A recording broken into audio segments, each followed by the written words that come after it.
Son handicap, Jean-Baptiste le doit à une erreur médicale. Infirme moteur cérébral depuis sa naissance, il mène pourtant une vie bien remplie. Ce jour-là, il a rendez-vous dans ce dojo lyonnais pour suivre un cours d'aïkido.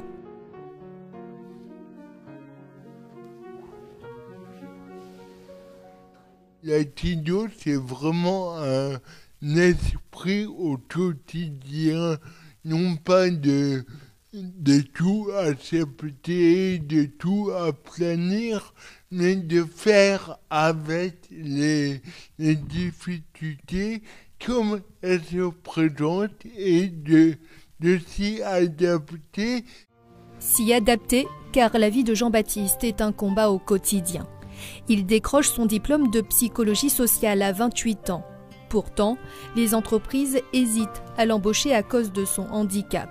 Jean-Baptiste décide alors de lancer sa propre activité avec un objectif, changer le regard des autres sur le handicap. Je suis conférencier professionnel. Ça, c'est le cœur de mon métier, le cœur de ma vocation, qui est d'être un révélateur de sens.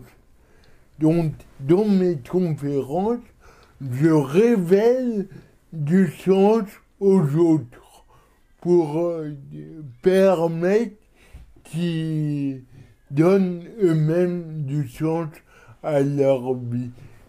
Aujourd'hui, Jean-Baptiste intervient auprès des grandes entreprises sur l'insertion professionnelle des personnes handicapées. Il a même lancé le premier réseau socio-professionnel dédié au monde du handicap. Des doutes sur ses projets et sur sa vie, il n'en a jamais eu. C'est sa foi qui l'a toujours guidé et soutenu dans les difficultés.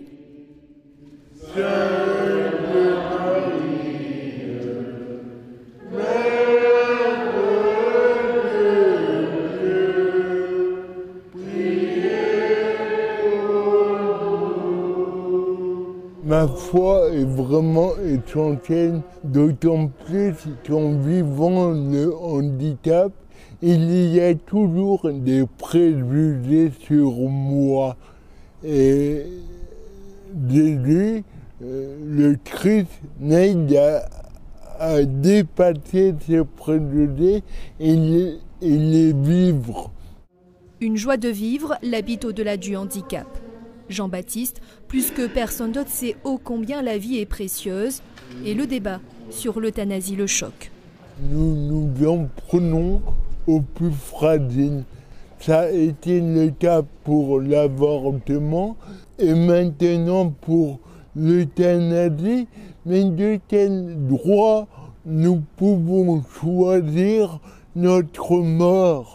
La vie ne nous appartient pas. La vie nous est donnée et doit être donnée. Si le Seigneur me veut comme je suis et me donne la vie ici et maintenant, c'est pas pour rien. Le respect de la vie, c'est ce que Jean-Baptiste veut transmettre à ses enfants. À 41 ans, il est papa de 3 garçons. Et avec Séverine, son épouse, il forme un couple soudé, un couple où Jean-Baptiste accomplit son rôle de père et de chef de famille. Il y a une petite phrase qui m'horripile, c'est avec Jean-Baptiste, c'est comme si tu avais un enfant de plus. Et non, c'est pas un enfant de plus, c'est un père, un handicapé, mais un père. Nous avons compris que ça n'était pas du tout au point de vue matériel qu'il allait exercer son rôle de père, mais dans la fonction de père, dans son être. Et en intervenant notamment comme le séparateur naturel de la mère et de l'enfant. Et ça demande simplement de lui laisser de l'espace d'être comme père. Et il prend tout son rôle, toute sa place, et ça donne tout son équilibre à notre famille et à notre couple aussi.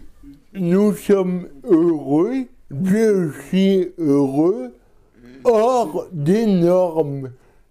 Ce n'est pas moi qui me met hors des normes. C'est ma situation qui m'y met.